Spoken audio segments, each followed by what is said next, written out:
غیر تو ننگست یا علی مددی مدد ز غیر تو ننگست مددی شاهد وقت امام کے حضور ادائے احترام کے لیے اور شب جمعہ تمام مرحومین کی مغفرت کے لیے ایک بار پھر درود بھیجیں محمد و آل محمد پر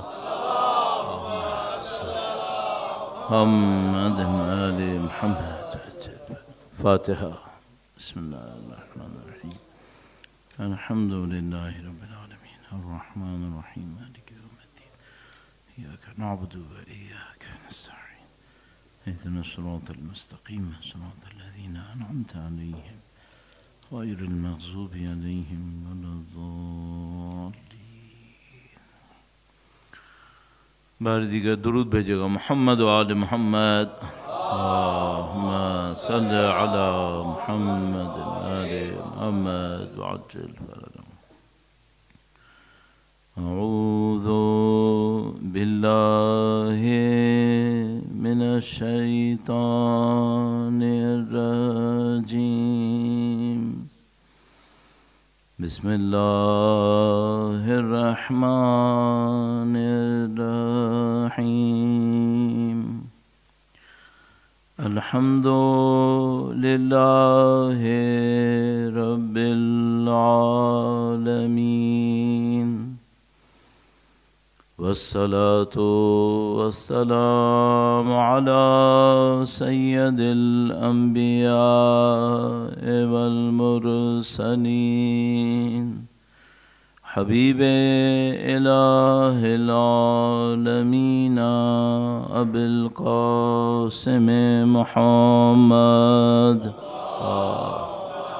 صلی اللہ محمد وعجل وعلى آله الطيبين الطاهرين سيما بقية الله في الأراضين قال الله تعالى في كتابه الكريم بسم الله الرحمن الرحيم أم حسبت أن أصحاب الكهف والرقيم كانوا من آياتنا عجبا درود بھیجے گا محمد و آل محمد پر محمد وعجل فرجهم پروردگار عالم کا انتہائی لطف و کرم ہے، انتہائی احسان ہے۔ خدا نے متعال نے ایک بار پھر یہ سعادت نصیب کی اہل بیت اطہار علیہ السلام کے ذکر میں، اہل بیت اطہار علیہ السلام کی مجلس میں حاضر ہونے کا موقع نصیب کیا، اس دعا کے ساتھ کہ انشاءاللہ مرتے دموں تک خدا ہمیں اور قیامت تک ہماری تمام نسلوں کو اہل بیت کے جانثاروں میں قرار فرمائے، ان کے وارث کے ظہور کا دن دیکھنا نصیب فرمائے، انشاءاللہ ان کی نصرت کی سعادت اور اس راہ میں شہادت نصیب فرمائے۔ تمام دعاؤں کی قبولیت کے لیے وقت کے امام کی نظر لطف کو حاصل کرنے کے لیے ایک بار پھر درود بھیجیں محمد و آل محمد صلی علی محمد وعجل فرجهم۔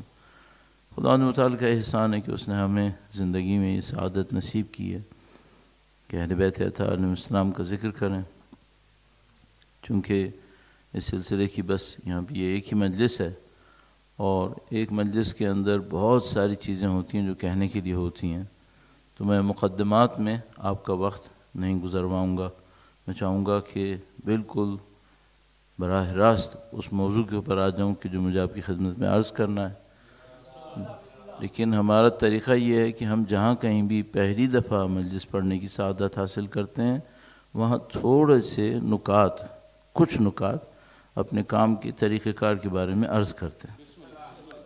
اب وہ ہماری گویا ایک عادت بن گئی ہے، شاذ و نادر کوئی جگہ ہوتی ہے جہاں بہت ہی کوئی کم وقت ہو تو ہم اس کو چھوڑ دیتے ہیں، لیکن یہاں پر مجھے لگ رہا ہے کہ نہیں چند منٹس ہیں تو میں وہ پوائنٹس جلدی سے عرض کرتا ہوں آپ کی خدمت میں اور انشاءاللہ اس کے بعد پھر اصل مطلب کی طرف درود بھیجے گا محمد و آل محمد صلی علی محمد وعجل فرجہم۔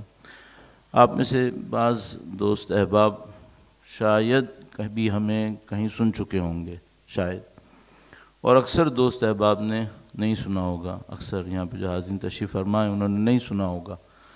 جو انہوں نے نہیں سنا ہوگا وہ شاید یہ سمجھ رہے ہوں کہ یہ کوئی پیش خوانی ہے، اصل مجلس بعد میں شروع ہونے والی ہے۔ تو میں ان کی خدمت میں عرض کر رہا ہوں کہ نہیں، یہی اصلی مجلس ہے، اور آپ میرے انداز کی وجہ سے یہ مت سمجھیے گا کہ یہ مجلس نہیں ہوگی، یہ مجلس ہے۔ یہ میں کیوں ایسے کر رہا ہوں جو مختلف ہے اس سے جو سب لوگ کر رہے ہیں، کافی لوگ کر رہے ہیں، اس کی میرے پاس ایک وجہ ہے، وہ مجھے آپ کی خدمت میں عرض کرنی ہے۔ درود بھیجے گا محمد و آل محمد صلی اللہ علیہ محمد آل محمد وعجل فرجہم۔ اپنی زندگی میں نے جو چند قوانین سیکھے ہیں، میں طالب علم ہوں، تقریباً 40 سال سے زیادہ ہو گئے مجھے طالب علم بنے ہوئے۔ اس دوران میں نے جو چیزیں سیکھی ہیں ان میں سے ایک بات یہ ہے کہ اگر آپ خدا کے دیے ہوئے کسی اصول کو کسی بھی وجہ سے چھوڑ دیں تو جس وجہ سے چھوڑا ہے وہ کبھی نصیب نہیں ہوگی۔ ہاں، تو آپ مثلا خدا نہ کرے، نعوذ باللہ تعالی، میں اپنی اولاد کی محبت میں اللہ کی کسی حرام کا ارتکاب کر دوں۔ بہت سارے لوگ غلط کرتے ہیں اور کہتے ہیں اولاد کی وجہ سے کیا۔ اگر کوئی یہ کام کرے گا ایک بات پہ مطمئن رہے، اولاد کی محبت اسے نصیب نہیں ہوگی۔ بلکہ یہ بھی عرض کرتا چلوں کہ جس چیز کی خاطر خدا کا حکم چھوڑیں گے دونوں ہاتھ جوڑ کر اس سے ذلت آئے گی۔ تو اگر اولاد کی خاطر خدا کا کوئی حکم چھوڑا تو نہ صرف یہ کہ یہ اولاد محبت نہیں دے گی، آپ کی اور میری زندگی میں ذلت کا سبب بنے گی۔ تو آپ کو اور مجھے کبھی بھی خدا کا حکم نہیں چھوڑنا ہوتا۔ صحیح۔ اب میرے ذہن میں ایک واقعہ ہے، بہت تیزی سے ان کو عرض بھی کرنا ہے، یہ بھی اچھی باتیں ہیں، مفید باتیں ہیں۔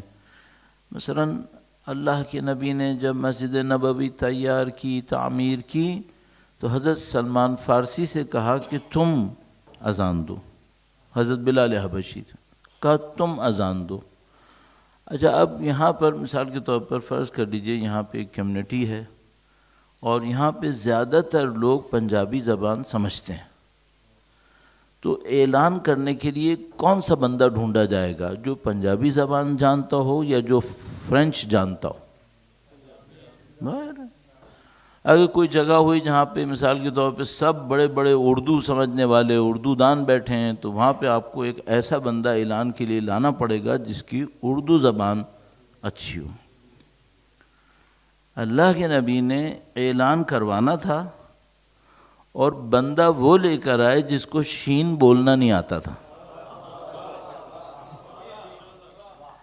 یہ ہمارے اصولوں کے خلاف چلا گیا معاملہ۔ بھئی ہم تو یہ کہتے ہیں کہ مجلس بھی وہ پڑھے جس کو خطابت اچھی آتی ہو۔ اللہ کے نبی نے حضرت بلال حبشی میں کیا دیکھ کر اس سے اذان دلوائی؟ خطابت تو نہیں آتی تھی، سین بولتے تھے شین کی جگہ۔ اتنا برا تلفظ تھا عربی زبان کا کہ ہمارے مسجد میں پیش امام بننا بھی مشکل پڑ جائے گی، پھر بھی ان سے اذان دلوا دی۔ اچھا، کام بھی اناؤنسمنٹ ہے، اناؤنسمنٹ تو زبان سے ہی ہوتی ہے۔ اب نہ لہجہ ہے نہ زبان ہے، شکل و صورت بھی کوئی بہت زیادہ حسین و جمیل نہیں تھی، پھر بھی دلوائی۔ میں ایک سوال اپنے آپ سے پوچھتا ہوں، جس معیار کا اللہ کے نبی نے بلال حبشی میں لحاظ کیا اس کا کوئی لحاظ ہم ممبر پہ بیٹھنے والوں میں کرتے ہیں؟ زیادہ تر تو نہیں ہوتا۔ زیادہ تر ہمیں ایک ہی چیز چاہیے ہوتی ہے، خطابت اچھی ہو، پبلک کو کھڑا کر دے۔ میں جب مجلسیں پڑھنا شروع کی تو میں نے اپنے آپ سے ایک عہد کیا، میں خطابت نہیں کروں گا۔ تو پھر کسی نے مجھ سے پوچھا کہ بھائی یہاں خطابت چلتی ہے، آپ خطابت نہیں کریں گے تو کیا کریں گے؟ میں نے ان سے کہا میں طالب علم ہوں، میں اہل بیت کی تعلیمات میں سے 2 یا 3 نقطوں کا انتخاب کروں گا، سادہ سلیس زبان میں لوگوں کے سامنے بیان کر دوں گا۔ کس ہدف سے؟ اس ہدف سے کہ چند قدم میں بھی اہل بیت سے نزدیک ہو جاؤں اور چند قدم سننے والے بھی اہل بیت کے اور نزدیک ہو جائیں۔ اب اس دوران خطابت آئی تو آ گئی، نہیں آئی تو نہیں آئی۔ بس اب اگر یہاں پہ کوئی خدا نہ کرے یہ سن کر آیا ہے کہ آف کراچی کوئی آیا ہے خطابت کرے گا، یہ بندہ واقعاً آف کراچی ہے، یہ خطابت نہیں کرے گا۔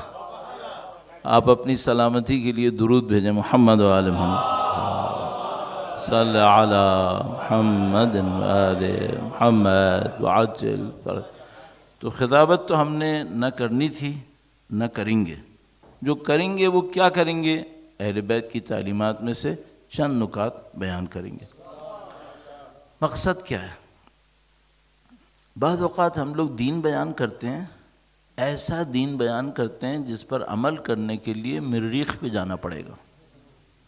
اب یہاں سارے اہل ارض رہ رہے ہیں، اہل زمین رہ رہے ہیں، نہ ان میں سے کسی نے مریخ پہ جانا ہے، نہ کسی نے کسی اور ستارے پہ جانا ہے، انہوں نے زمین پہ بیٹھ کے دین پہ عمل کرنا ہے۔ اس کو میں کیا کہتا ہوں؟ چونکہ وقت اتنا کم ہے کہ ان کی تشریحات میں نہیں جانا چاہتا، صرف ذکر کر رہا ہوں۔ اس کو میں کہتا ہوں کہ بعض اوقات ہم لوگ علم کے دریا بہا دیتے ہیں، سننے والے سن کر بڑے خوش ہوتے ہیں، باہر جا کر ان کو پتہ نہیں ہوتا کرنا کیا ہے۔ بھائی مجھے ایک واقعہ یاد ہے اپنی بچپن کا۔ میں ایک مجلس میں گیا، زیادہ تر جاتا تھا، تو والدہ نے ایک دفعہ پوچھا کہ مجلس کیسی تھی؟ میں نے کہا بہت اچھی تھی۔ تو انہوں نے کہا لوگوں کو پسند آ رہی تھی؟ میں نے کہا بہت پسند آ رہی تھی۔ نعرے لگ رہے تھے؟ میں نے کہا بہت نعرے لگ رہے تھے۔ تو انہوں نے آخر میں مجھ سے پوچھا مولانا نے کیا کہا تھا جس پہ نعرے لگ رہے تھے؟ اب مجھے بالکل نہیں پتا تھا۔ پھر مجھے ایک اور بات سمجھ میں آئی، جو لوگ 25 سال سے مجلس سن رہے ہوں ان سے آپ کبھی کہہ دیں 25 صفحے فضائل اہل بیت پہ لکھ کے لے آئیں۔ بھائی ہمارے آپ ان تذکرہ فرمائیں صحیفہ سجادیہ کا، مولا کے 240 خطبے ہیں نہج البلاغہ میں، کتنے لوگوں نے 25 بھی پڑھے ہیں؟ کتنے لوگوں نے؟ پوچھنے کی بھی ضرورت نہیں۔ کئی دعائیں ہیں صحیفہ میں، کتنے لوگوں نے وہ دعائیں پڑھی ہیں جن کو پتا ہو کہ اس میں لکھا کیا ہے؟ شاذ و نادر۔ پھر مجھے یہ سمجھ میں نہیں آتا، یہ جو ہم لوگ مجالس میں بہت ساری علمی باتیں کرتے ہیں، اس کا اثر کہاں جا رہا ہے؟ میں ایک اور سوال آپ سے کروں گا، آپ کی زحمت کم کروں گا، تیسرا مطلب اور عرض کروں گا اور پھر آپ کی زحمت تمام۔ درود بھیجیں محمد و آل محمد، صلی علی محمد آل محمد وعجل فرج۔ تھوڑا سا کراچی سے عرض کر دوں، کراچی کی آبادی خدا حکومت سے جھوٹ نہ بلوائے تو بہرحال 2 کروڑ کے قریب کہتے ہیں لوگ۔ ہماری حکومت پتہ نہیں 50-60 لاکھ لوگوں کو شمار کرتے وقت کہاں ڈال دیتی ہے، مجھے سمجھ میں نہیں آتا۔ بہرحال کہتے ہیں کہ تقریباً 2 کروڑ آبادی ہے۔ اس 2 کروڑ آبادی میں تقریباً 15 سے 20% لوگ اہل بیت کے چاہنے والے ہیں، تو یہ تقریباً 40 لاکھ لوگ بنتے ہیں۔ 40 لاکھ لوگ، ان 40 لاکھ لوگوں میں اگر ہر خاندان میں آن ایوریج 5 بندے حساب کریں تو ہمارے پاس 8 لاکھ خاندان بنتے ہیں۔ یہ 8 لاکھ خاندان ہر سال ایک مجلس تو کروا ہی دیتے ہیں، تو 8 لاکھ مجلسیں تو یہی ہو گئیں۔ کراچی میں اندازاً 40 مقامات پر جمعہ ہوتا ہے، اندازاً عشرے کتنے ہوتے ہیں؟ 2 مہینے 8 دن تقریباً تمام امام بارگاہوں کے اندر مجلس ہوتی ہے. سارے سال ویکینڈز پر مجلسیں ہوتی ہیں. یہ جو میں ساری مجلسیں شمار کروں تو یہ ملین سے اوپر جائیں گی. صحیح ہے.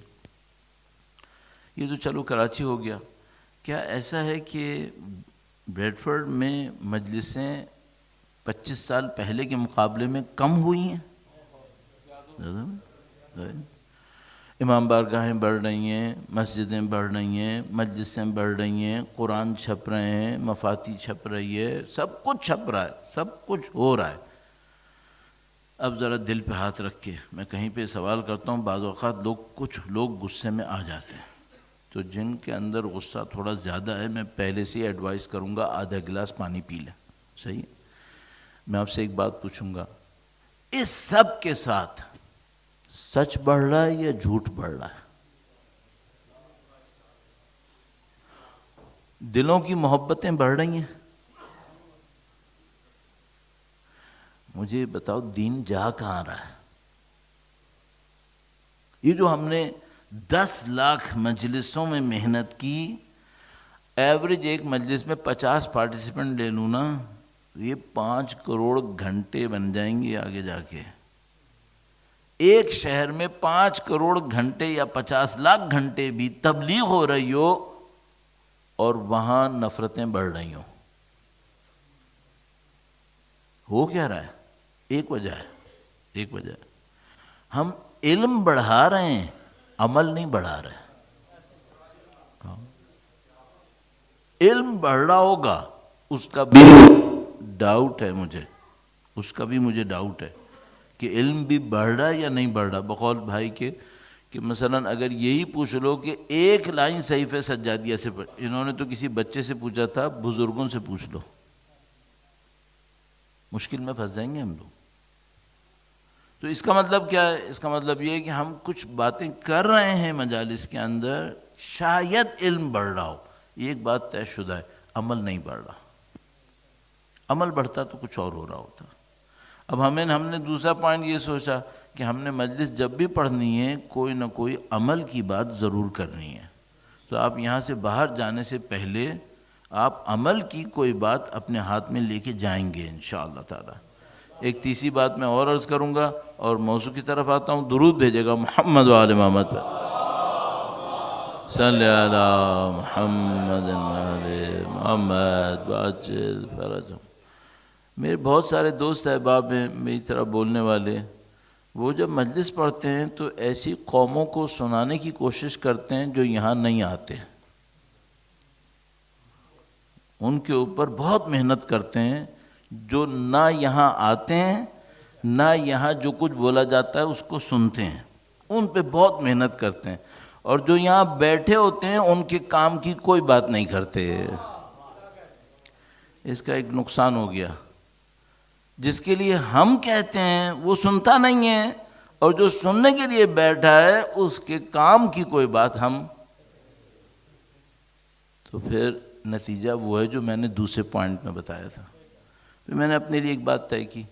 میں نے کہا بھائی میں دوسری قوموں کو نہیں سناؤں گا، جو مجھے باتیں کرنی ہیں وہ اپنے دوستوں سے ہی کروں گا. مجھے انہیں کچھ نہیں سنا، مجھے آپ سے بات کرنی ہے انشاءاللہ. اب اپنی صحت و سلامتی کے لیے درود بھیجیں محمد و آل محمد.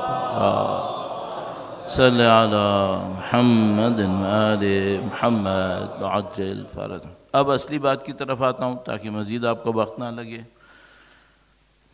ایک مثال سے شروع کروں گا اور کوشش کروں گا کہ تھوڑا سا میں اس کو تیز کر پاؤں. درود بھیجیں محمد و آل محمد پر. صلی علی محمد و آل محمد وعجل فرجهم.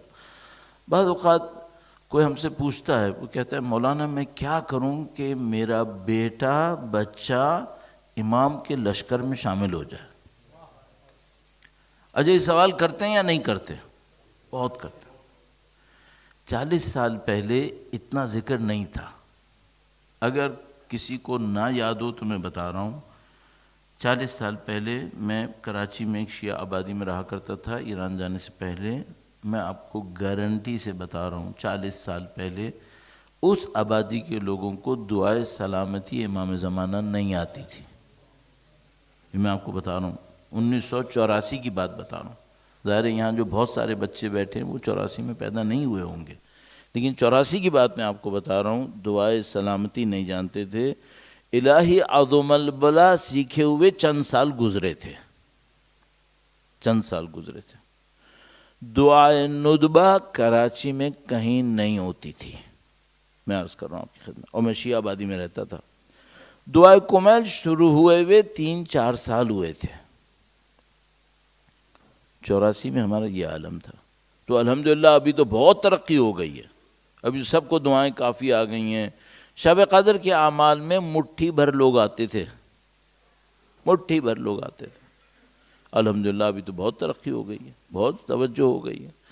تو اب اس توجہ میں ہوتے ہوئے کچھ لوگ ایک سوال کرتے ہیں، وہ یہ کہ مولانا ہم اپنے بچے کو چاہتے ہیں امام کی نصرت کرے، امام کے لشکر میں پہنچے، کیا کریں، کیسے پہنچے؟ اچھا، اب میرے پاس ایک راستہ یہ ہے کہ میں اس کو حدیثوں کی کوئی کتاب بتا دوں، جیسے میں ایک ابھی آپ کی خدمت میں عرض کر دیتا ہوں.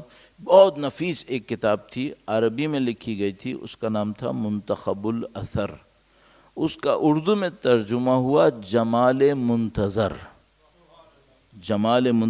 انتہائی مستند، انتہائی خوبصورت کتاب، اردو میں موجود، انٹرنیٹ پہ اویلیبل. کسی کو وقت کے امام کی مناسبت سے احادیث کا مطالعہ کرنا ہو، یہ کتاب بہت اچھی کتاب ہے، آپ اس کو دیکھ سکتے ہیں. ٹھیک ہے، تو میں ممکن ہے کہ ایک کتاب بتا دوں جو میں نے بتا دی، لیکن مجھے پتہ ہے کہ ہماری قوم کو کتاب پڑھنے کی عادت نہیں ہے، صاف بات ہے. تو میں ایک اور کام کروں گا، میں ایک مثال دیتا ہوں اور میں آپ سے اس مثال کے ذریعے سے یہ پوچھوں گا کہ کیا ایسا آدمی امام کے لشکر میں ہوگا. اس سے ہم یہ سیکھ پائیں گے کہ کیسا آدمی امام کے لشکر میں ہوگا. میں آپ سے ابھی پوچھتا ہوں، درود بھیجے گا محمد و آل محمد پر. صلی علی محمد و آل محمد وعجل فرجہم. یہ میں صرف فرض کر رہا ہوں، کہہ نہیں رہا ہوں، فرض کر رہا ہوں. فرض کریں آپ سے کوئی یہ کہے، انشاءاللہ نہیں کہے گا، صرف فرض کر رہا ہوں. فرض کریں آپ سے کوئی یہ کہے کہ امام کا لشکر ہوگا، اس میں ایک بندہ ایسا ہوگا، ایسا ہے نہیں. فرض کروں، چوتھی دفعہ کہہ رہا ہوں تاکہ کوئی بیچ سے کلپ نکال کے نہ ڈال دے. فرض کریں کوئی کہے، خدا نہ کرے نعوذ باللہ تعالی ایسا ہے نہیں، کوئی کہے کہ امام کے لشکر میں ایک بندہ ایسا ہوگا، نعوذ باللہ تعالی، کہ وہ ہر روز اپنی فجر کی نماز قضا کرتا ہوگا. آپ کا دماغ مانتا ہے؟ نہیں مانتا. کیوں؟ آپ کا دماغ مجھ سے کہے گا کہ مولانا 1100 سال تقریباً انتظار کیا، اور 1100 سال جس لشکر کا انتظار کیا، آپ یہ کہہ رہے ہیں کہ اس لشکر میں ایک بندہ ایسا ہوگا جو ریگولر فجر کی نماز نعوذ باللہ تعالی قضا کرتا ہوگا. اب مولانا یہ کیسے ممکن ہے؟ میں کہوں گا آپ بالکل صحیح کہہ رہے ہیں. اب میں ایک بات پوچھتا ہوں، اگر میں روزانہ فجر کی نماز قضا کرتا ہوں اور کہتا ہوں میں انشاءاللہ امام کے لشکر میں جاؤں گا، اب میں اپنے دعوے میں سچا ہوں یا جھوٹا ہوں؟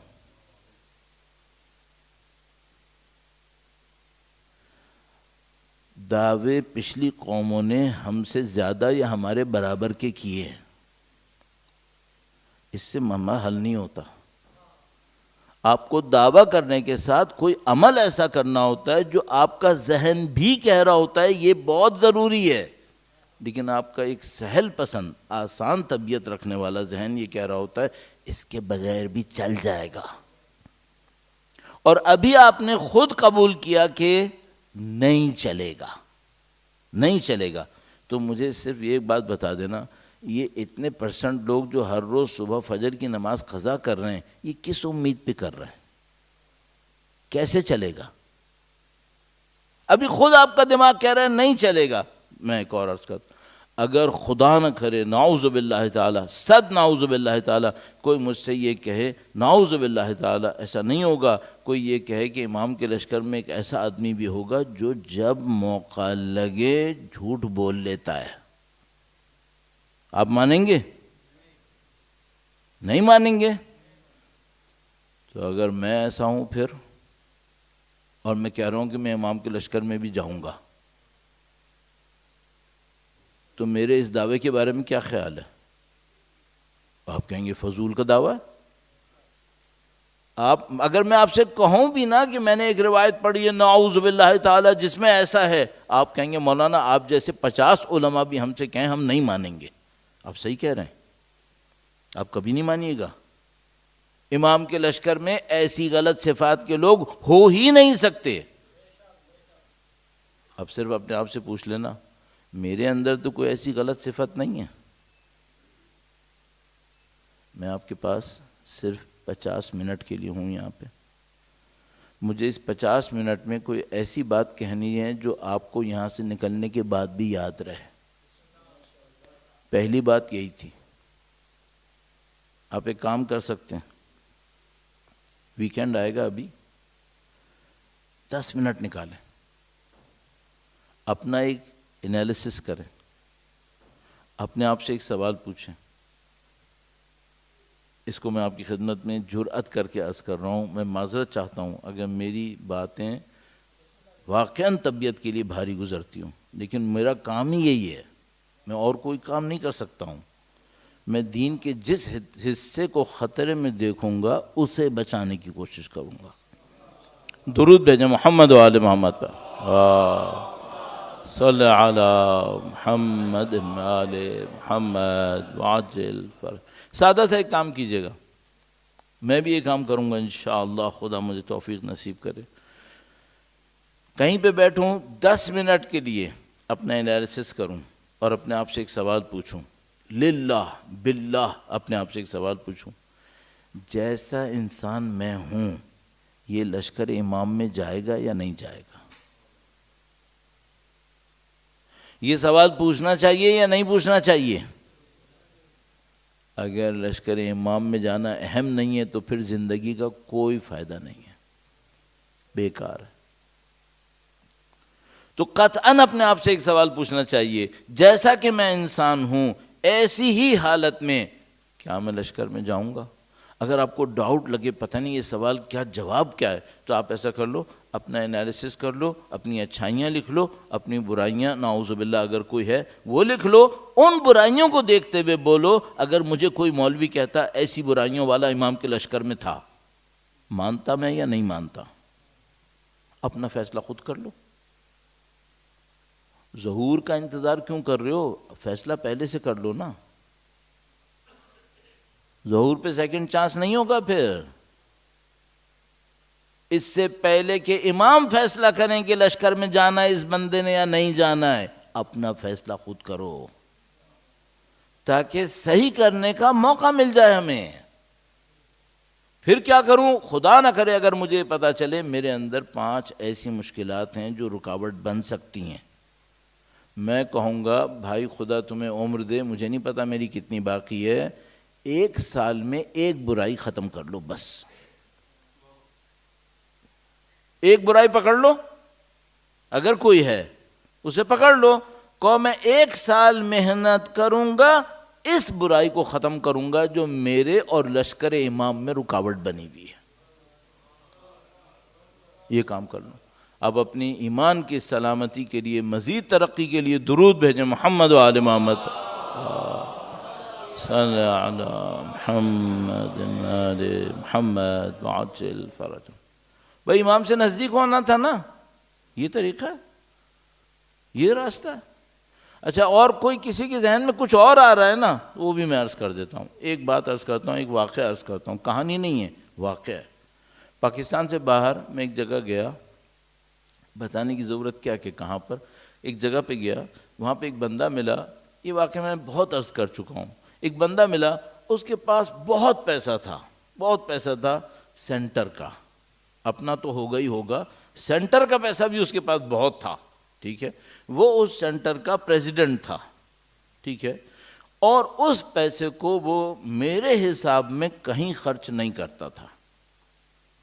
تو میں نے اس کو پوچھا ایک دفعہ کہ بھائی جہاں تمہارا سینٹر ہے اس کے پیچھے ہی ایک مومن بچوں کا یتیم خانہ بھی ہے، میں نے نہیں سنا کہ تم اس سینٹر کو کچھ دیتے ہو یتیم خانے کو، جبکہ مجھے پتا ہے اور تم نے مجھے تھوڑی دیر پہلے بتایا کہ تمہارے پاس بین الاقوامی کرنسی میں ڈھالتے ہوئے تقریباً $1,00,000 پر منتھ ایکسٹرا آتا ہے۔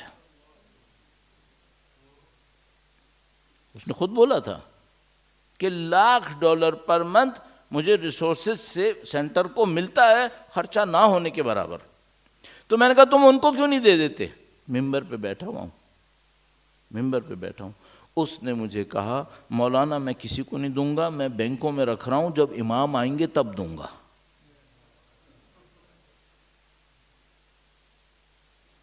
میں ایک بات سوچنے پہ مجبور ہو گیا، کہیں میں بھی تو وہی نہیں ہوں، اپنا پیسہ اپنی ریسورسز دین پہ نہیں لگا رہا اور اپنے آپ کو دھوکہ دے رہا ہوں، جب امام آئیں گے تو لگا دوں گا، قطعاً نہیں لگا پاؤں گا۔ اگر میں ایسا ہوا میں قطعاً نہیں لگا پاؤں گا۔ اچھا ایک اور آدمی کیا کہتا ہے، مولانا آج تو میں اتنا اچھا آدمی نہیں ہوں، لیکن جس دن ظہور ہوا اسی دن ساری برائیاں ختم کر دوں گا۔ یہ دعویٰ ہے یا دھوکہ ہے؟ یہ دھوکہ ہے۔ کیوں؟ ایک آدمی مجھ سے کہہ رہا ہے مولانا 1 دسمبر کو ایک میراتھن ہوگی جس میں 40 کلومیٹر دوڑنا ہوگا، مجھ سے تو 400 میٹر بھی نہیں دوڑا جاتا، لیکن جس دن میراتھن ہوگی میں 40 کلومیٹر دوڑ کے دکھاؤں گا۔ یہ 4 کلومیٹر دوڑ لے بڑی بات ہے، میری طرح ہوگا یہ۔ تو میں کہہ رہا ہوں جس دن امام آئیں گے میں ساری برائیاں ختم کر دوں گا۔ سننے کوئی نہیں ملے گا، سننے کوئی نہیں ملے گا۔ کیا پہلے نہیں ہوا ایسا؟ مولا نے روز عاشور دشمنوں سے کہا تمہیں میری آواز سنائی نہیں دے گی کیونکہ تمہارے حرام تمہارے شکم میں ہے۔ امام نے کہا ہے۔ اس کا مطلب کیا ہے؟ اس کا مطلب یہ ہے کہ جو لوگ ایسی برائیوں میں مبتلا ہوں جن کا ان کو پتہ ہے کہ برائی ہے پھر بھی مبتلا ہیں، ان کو مظلوم سامنے کھڑے ہوئے امام کی آواز سنائی نہیں دیتی ہے، اور ہم سوچ رہے ہیں کہ ہمیں غیبت میں بیٹھے ہوئے امام کی آواز سنائی دے گی۔ یہ نہیں ہوگا۔ پھر اگر کسی نے تبدیل کرنا ہے ابھی کرنا ہے، اگر کسی نے دین کے لیے کچھ کرنا ہے ابھی کرنا ہے، ورنہ پھر نہیں ہوگا کبھی۔ یہ امام کی تشریف آوری کا تقاضا ہے جو ہم سے کیا جا رہا ہے۔ اب اس مسئلے میں ایک پوائنٹ اور آپ کی خدمت میں عرض کروں گا، اور وہ پریکٹس ہے جو اب مجھے آپ کو دینی ہے تاکہ آپ یہاں پہ جانے سے پہلے کچھ آپ کے ہاتھ میں ہو کہ بھائی کوئی پوچھے آپ نے کیا میسج دیا، یہ میسج دیا کرنے کے لیے۔ درود بھیجیں محمد و آل محمد پر، صلی علی محمد و آل محمد وعجل فرجهم۔ کوئی اور جگہ ہوتی نا جہاں 3 دن پڑھنا ہوتا تو میں جتنی باتیں ابھی تک کہی ہیں ان کو 2 دن میں پڑھتا، آہستہ آہستہ، تاکہ جو لوگ سننے والے ہیں وہ آہستہ آہستہ سنیں اور قبول بھی کریں۔ میں نے سب الٹ دیا، ایسے ہی بول دیا۔ کیوں؟ وقت نہیں ہے۔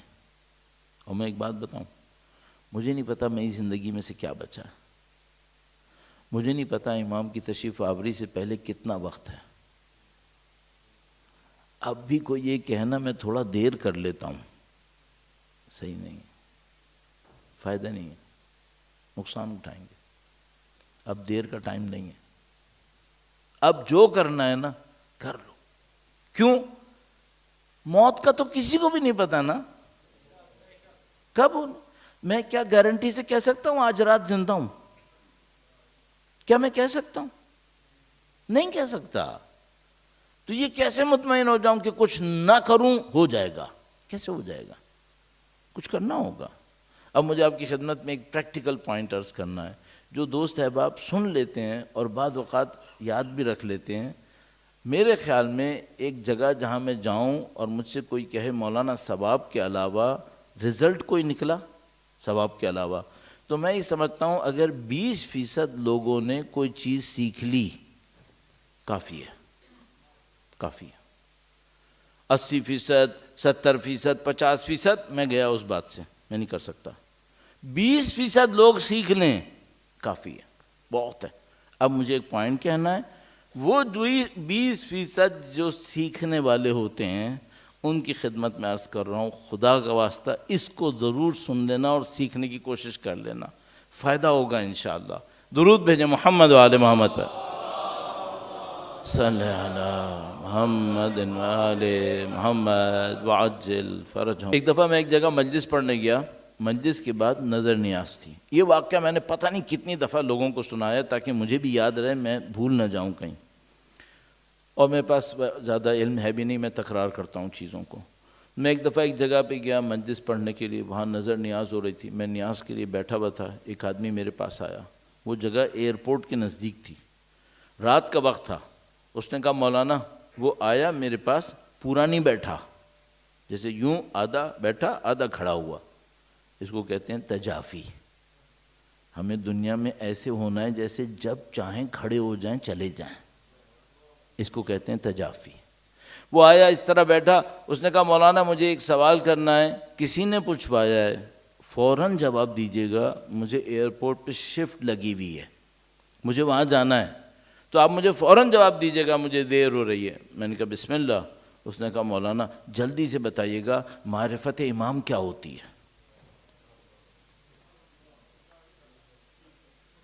میں گھبرا گیا، میں نے کہا پتہ نہیں کون سا فرشتہ ہے جو امتحان لینے آ گیا ہے اتنی جلدی میں۔ مائکرو سیکنڈ میں میرے ذہن میں آیا، اس سے کہوں بندے خدا مجھے معاف کرو، کل آ جانا، صحیح سے بتا دوں گا۔ پھر میرے ذہن میں آیا نہ تم، ایسے ہی مائکرو سیکنڈ میں یوں جیسے لہراتا ہے نا بات، میرے ذہن میں نہ تم زندہ ہو کل، پتہ نہیں، نہ یہ زندہ ہے، پتہ نہیں۔ ایک جملہ کوئی عقل میں آتا ہے تو بول دو۔ اچانک میرے ذہن میں ایک جملہ آیا، میں نے جملہ بول دیا۔ وہ جملہ سوچے سمجھے بغیر میں نے بول دیا، شاید زندگی میں میں نے کم ایسا کیا ہوگا کہ کوئی جواب میں نے اتنا بے سوچے سمجھے بولا ہوگا۔ رسک لیا میں نے، بول دیا۔ جیسے ہی میں نے بولا اچانک میرے دماغ میں آیا، اچھا اس نے کہا ہاں مولانا بہت شکریہ، چلنے لگا۔ اوہ، میرے دماغ میں آیا کہ میں نے کیا غلطی کر دی، سوچا بھی نہیں تھا، بول دیا۔ ایک آدمی کو کہا اس کو پوائنٹ کر لو، دیکھ لو یہ بندہ کون ہے، کل مجھے شاید بلانا ہے اس کو، تاکہ اگر میں نے غلط کہا تو اس کو بلاؤں تو صحیح، اس کو صحیح کروں۔ اس نے کہا مولانا میں نے اس کو نوٹ کر لیا۔ میں نے کہا ٹھیک ہے۔ پھر میں نے وہیں بیٹھے بیٹھے سوچا جملہ صحیح تھا یا غلط تھا، تو مجھے لگا جملہ صحیح تھا۔ رات کو گھر آیا، دوبارہ سوچا جملہ صحیح تھا یا غلط تھا، مجھے لگا صحیح نہیں تھا، بہت اچھا تھا۔ پھر میں نے اپنے آپ سے پوچھا اگر اتنا ہی اچھا تھا تو تم نے اس پہ عمل کیوں نہیں کرا؟ تم عمل کرو اس پہ، لما تقولون ما لا تفعلون، کیوں ایسی باتیں کرتے ہو جس پہ عمل بھی نہیں کرتے؟ تم عمل کرو۔ تو میں نے دیکھا نہیں، جملہ صحیح ہے، عمل کے قابل ہے، عمل کرنا چاہیے۔ اب وہ جملہ میں نے آپ سے عرض کرنا ہے، چھوٹی سی بات ہے، کوئی بہت بڑی بات نہیں ہے، عمل کی ہے۔ جناب اس نے پوچھا تھا معرفت امام کیا ہوتی ہے، میں نے اس کو ایک جملہ کہا تھا، امام کی پسند اور ناپسند کو پہچاننا معرفت امام ہے۔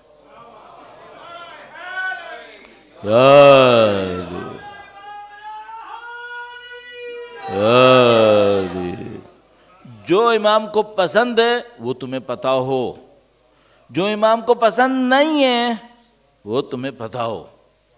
اگر کوئی یہ کرے یہ معرفت امام ہے، صحیح۔ میں نے کہا بھائی اگر ایسا ہی ہے تو میں اس پہ عمل کیوں نہیں کروں؟ کیسے عمل کروں؟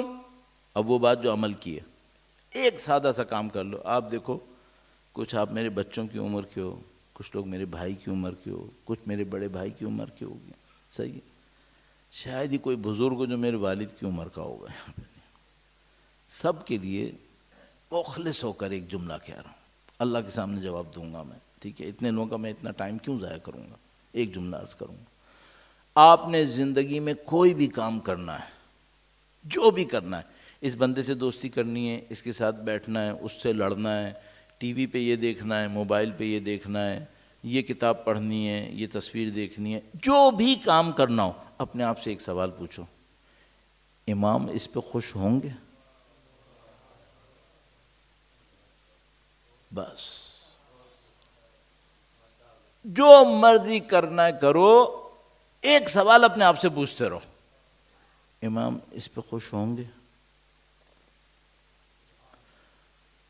اگر ذہن یہ کہے کہ خوش نہیں ہوں گے، میں آپ کو طالب علم ہونے کے ناطے گارنٹی سے کہہ رہا ہوں، اگر آپ کا دماغ کہے کہ امام اس پہ خوش نہیں ہوں گے، کسی بھی مصلحت کی خاطر وہ کام کرو گے، ذلت نصیب ہوگی، خوشی نصیب نہیں ہوگی، سکون نصیب نہیں ہوگا۔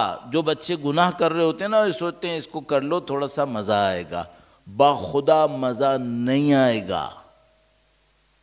جتنا تم کو لگ رہا ہے مزہ آئے گا، اس سے 10 گنا اس کے اوپر تم کو اپنے ذہن کے اوپر سختی ڈالنی پڑے گی۔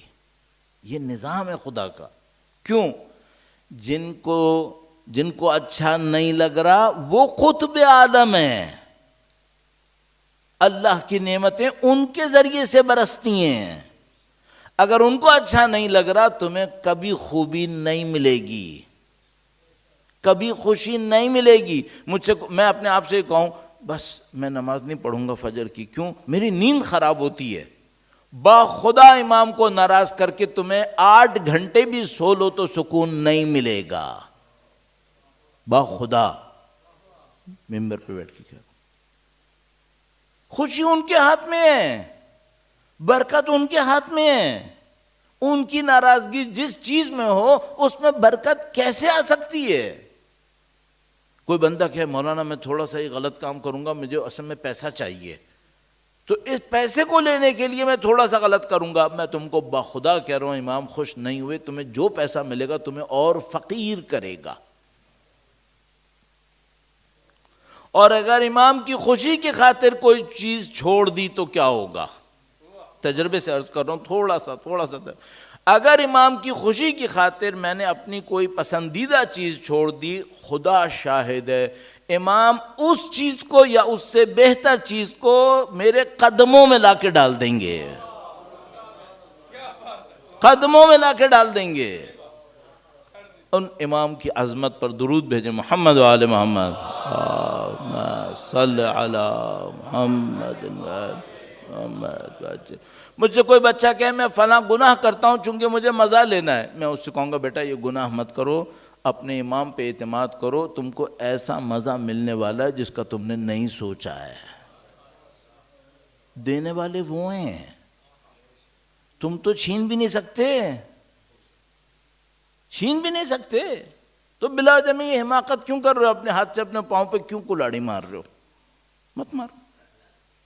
بس عمل کی بات کیا ہوئی؟ عمل کی بات چھوٹی سی بات یہ ہوئی، نہ اس کے لیے اصول کافی پڑھنی ہے، نہ اس کے لیے کوئی تفسیر قرآن پوری پڑھنی ہے، نہ اس کے لیے مریخ پہ جانا ہے، نہ کہیں اور جانا ہے، یہیں رہتے ہوئے چھوٹا سا ایک کام کرنا ہے۔ وہ کیا؟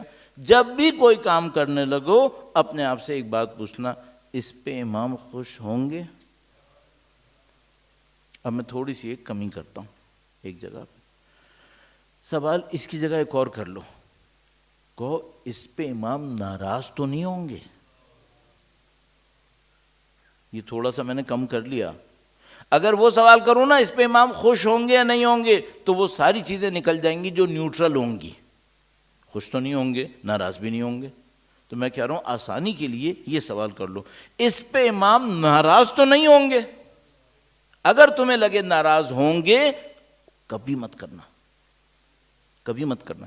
اچھا اگر تمہارا دل یہ کہے نہیں معلوم ناراض ہوں گے یا نہیں ہوں گے، خوش ہوں گے یا نہیں ہوں گے، شاید ناراض نہیں ہوں گے، کر لو۔ مشورہ تو یہ دوں گا نہ کرو، صرف وہ کرو جس پہ امام خوش ہوں گے، صرف وہ کرو۔ لیکن اگر کوئی کہے میرے جیسا کمزور انسان کہ مولانا میں اتنا اسٹرکٹ نہیں ہوں، ٹھیک ہے، پھر ایک کام کرو، کرنے سے پہلے پوچھو اس پہ امام ناراض تو نہیں ہوں گے؟ اگر تمہیں لگے ناراض ہوں گے، چھوڑ دو، اپنے پاؤں پہ کلہاڑی مت مارو۔ اگر چھوڑ دیا تو کیا ہوگا؟ اس سے بڑھ کر تمہارے قدموں میں ہوگا، اس سے بڑھ کے تمہارے قدموں میں ہوگا۔ اور اب اس کو دیکھ لو کہ ہم لوگوں کے ساتھ زندگی میں بہت دفعہ ایسا ہوتا ہے، ہم سکون کے پیچھے بھاگ رہے ہوتے ہیں، سکون نہیں ملتا ہے۔ بہت دفعہ ایسا ہوتا ہے. یہ میں نے عرض کر دیا. اب ایک بات اور قانون کے حساب سے عرض کرتا ہوں، دنیا کے قانون کے حساب سے جس کے اوپر خدا نے خلق کیا ہے. درود بھیجے گا محمد و آل محمد پر.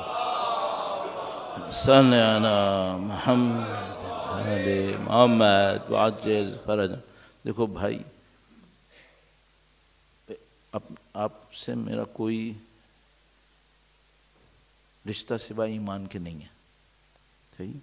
اسی کے تحت بات کر رہا ہوں. میں اب اس ایج میں آ گیا ہوں نا، اب یہاں تک آتے آتے مجھے بہت دولت نہیں چاہیے ہوگی. مجھے خبر نظر آ رہی ہے اپنی، مجھے نظر آ رہا ہے میری زندگی ختم ہو رہی ہے، کسی بھی ٹائم پہ ختم ہو جائے گی. چلو جب میں 30-35 کا تھا، 20-25 کا تھا، تب میرے ایمبیشنز ہوں گے، اور پتہ نہیں میں نے کیا کیا سوچا ہوگا، اینتھیوسزم ہوگا، وہ سب ختم ہو گیا ہے بھائی. اب میں 60 سال کا ہونے والا ہوں، چلا گیا وہ. اب میں دولت لے کے بھی کیا کر لوں گا؟ آگے مجھے موت نظر آ رہی ہے اپنی، صحیح. اب کوئی کہے مولانا آپ کو اپنی شہرت چاہیے نا تو یہ کر لو. گزر گئی وہ باتیں، اب کہاں کی شہرت؟ اب میں کیا کروں اس شہرت کا؟ اب کوئی مجھ سے کہے آپ کی زندگی کا ہدف کیا ہے؟ ایک تو اخروی ہدف ہیں، اس کو میں ابھی کہہ رہا ہوں بھی چھوڑ دو. اخروی ہدف مجھے بتاؤ میں اپنی باقی زندگی میں ہدف کیا بناؤں؟ 15-20 سال کا بچہ بیٹھا ہو نا، وہ کہے گا مولانا میری زندگی کا ہدف یہ ہے کہ میں نے فلاں گاڑی لینی ہے، فلاں ولا خریدنا ہے، فلاں یہ. وہ تم کر لو تو ٹھیک ہے کر لو. کیا تم کبھی میری طرح بوڑھے نہیں ہوگے؟ تو تمہیں اگر 25 سال کھیل کھیل میں گزارنا ہے نا، گزار لو.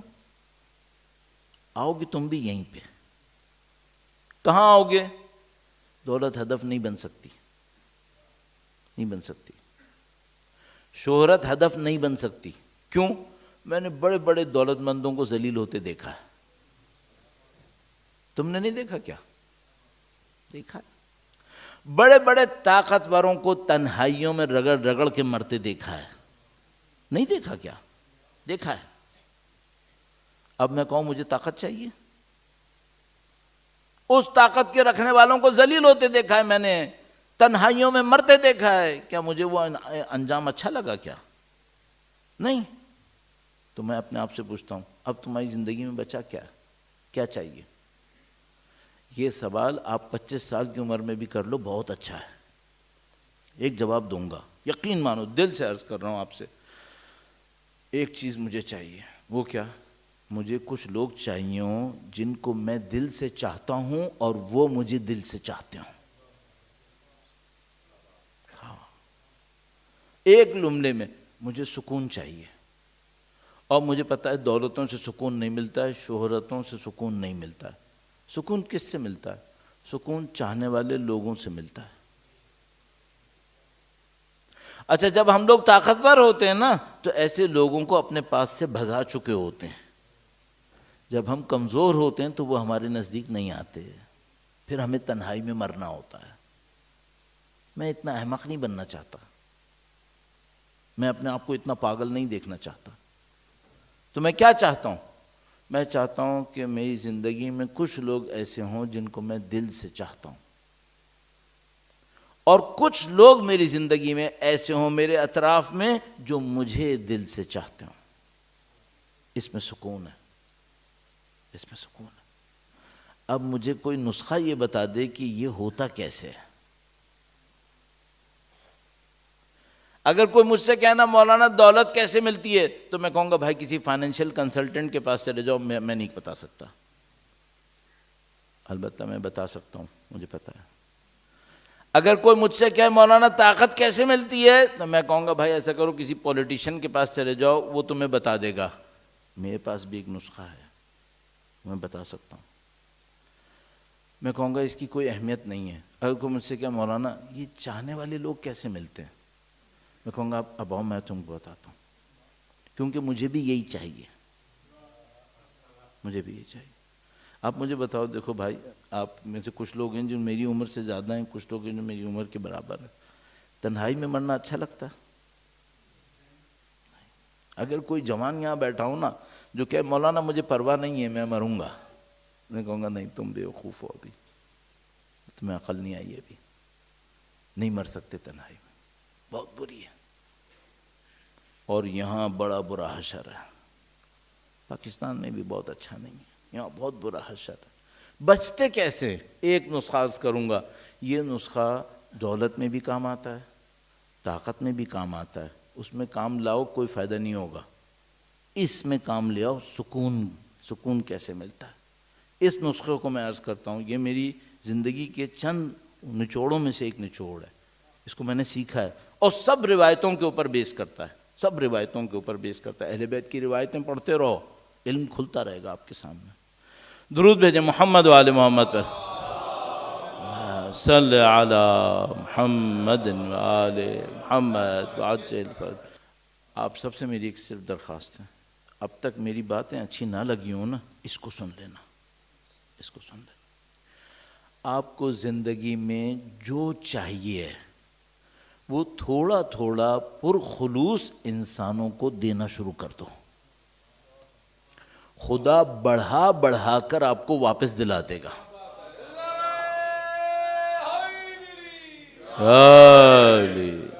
بھائی مجھے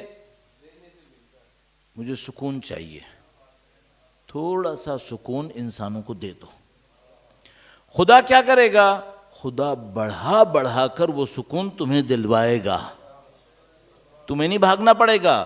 ہم لوگ سمجھ رہے ہیں دنیا لینے پہ بنی ہے، دنیا دینے پہ بنی ہے.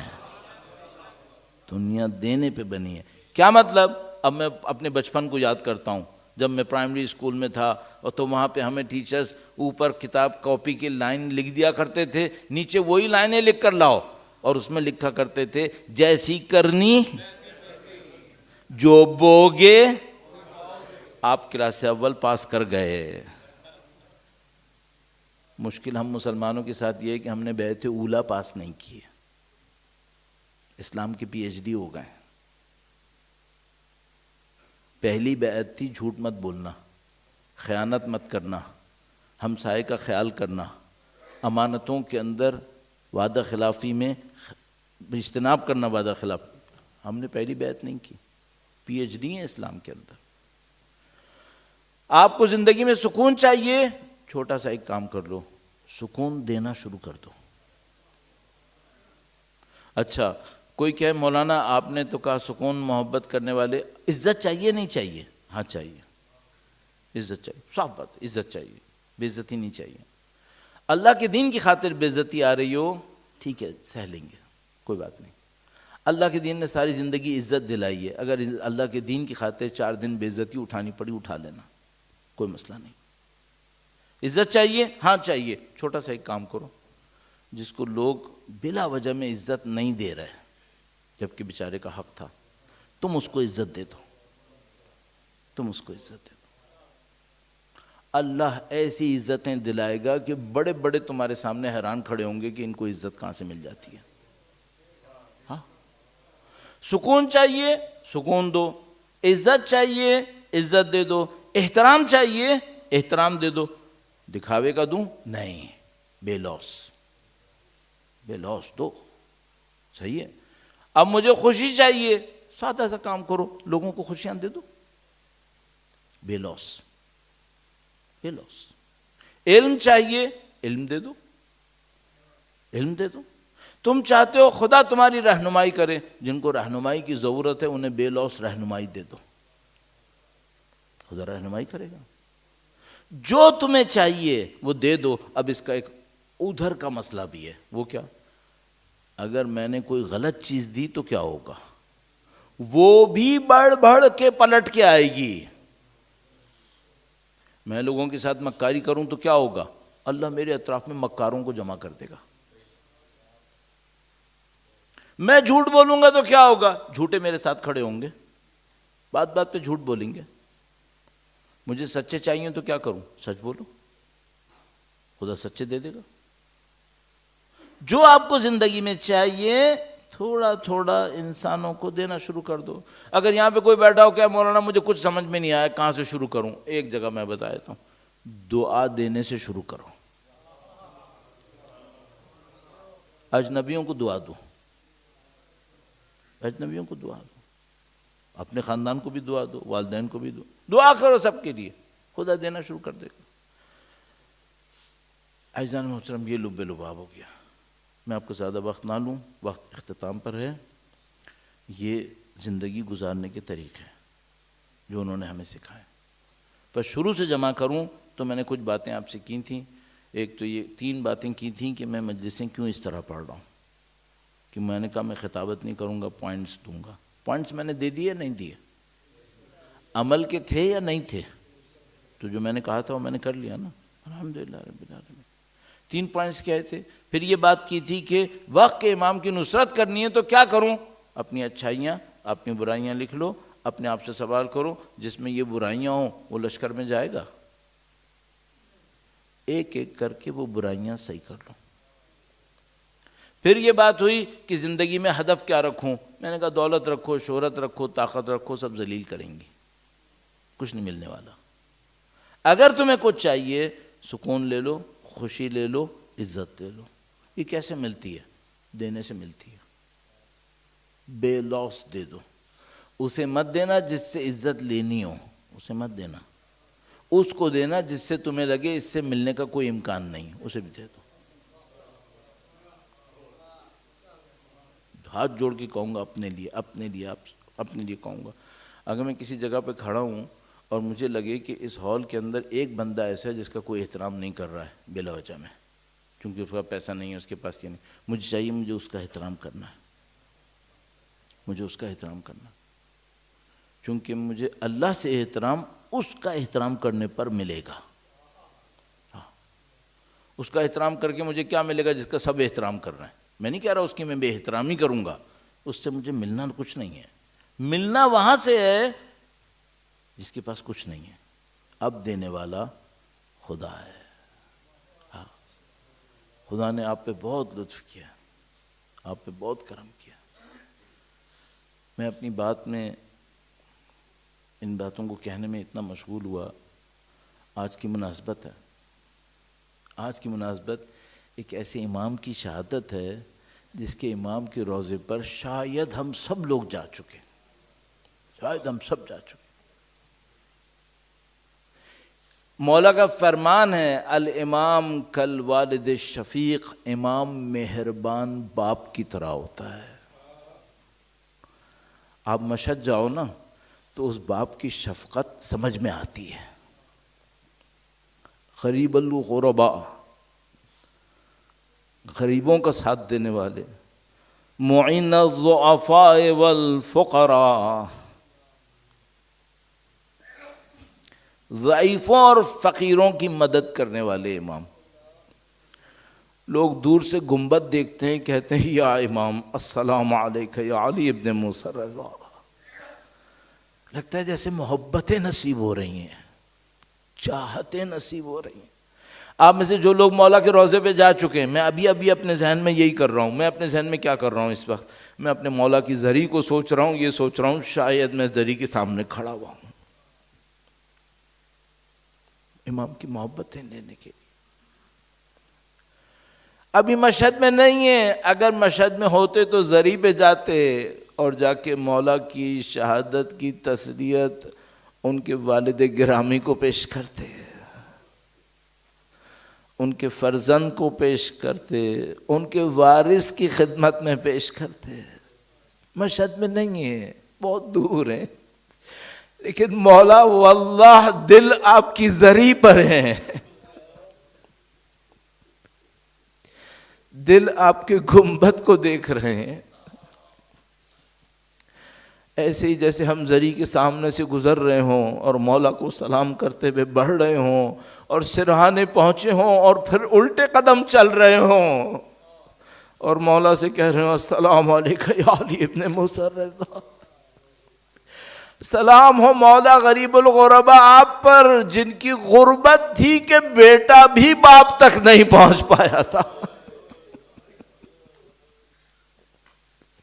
سلام ہو یا غریب الغرباء جس نے تمام غریبوں کو اپنے پاس بلا لیا. دنیا بھر سے محبتوں کو لینے والے آپ کے روضے پر پہنچتے ہیں، آپ کی محبتیں نصیب ہوتی ہیں. سلام ہو آپ پر جن کو دشمن نے زہر دیا. سلام ہو اس امام پر جس کو باقی اماموں نے کہا یہ ہمارا غریب جد ہے، یہ غریب جد امجد ہیں، مشہد مقدس کے اندر ہیں، کوئی اور روضہ نزدیک نہیں تھا، مولا وہاں تشریف فرما تھے، آخری وقت تک پکارتے رہے میرے بیٹے جواد کو سلام۔ مولا 8ویں امام کا جنازہ عجیب عالم میں اٹھا۔ ارے کتنا عجیب عالم ہے کہ جو ظالم قاتل ہے وہ جنازے کے ساتھ کھڑا ہے۔ مولا کے 26 بھائی بہن ہیں، ہر ایک دور ہے اور اپنے بھائی کے غم میں گریا کھنا ہے، لیکن شانہ دینے والا کوئی نہیں ہے۔ آج امام کا تابوت برآمد ہوگا، میں کہوں گا جب آپ مولا کے تابوت کی زیارت کریں، مولا کی غربت پہ سلام کیجئے گا، مولا کی عظمت پہ سلام کیجئے گا، لیکن اس لاشے کو سوچئے گا جو کربلا میں بے گور و کفن پڑا ہے۔ ایک مولا غریب الغربا کی بہن قم میں ہے جو بھائی سے ملنے کے لیے چلی ہے لیکن قم میں شہید ہو گئی ہے، اور ایک سید الشہداء کی بہن ہے جو تلہ زینبیہ پر ہے۔ یہ غربتوں کے امام ہو گئے، ان اماموں نے غربتیں اٹھائی ہیں۔ مولا کا جنازہ عجیب غربت میں اٹھا، میں کہوں گا مولا سلام ہو آپ کی غربت پر، سلام ہو اس قید خانے پر جس میں آپ تھے، سلام ہو آپ کی تنہائی پر، لیکن ذرا اس جنازے کو سوچنا جو رات کی تاریکی میں اٹھا تھا۔ ألا لعنة الله على القوم الظالمين وسيعلم الذين ظلموا أيام منقلب ينقلبون ماتم حسين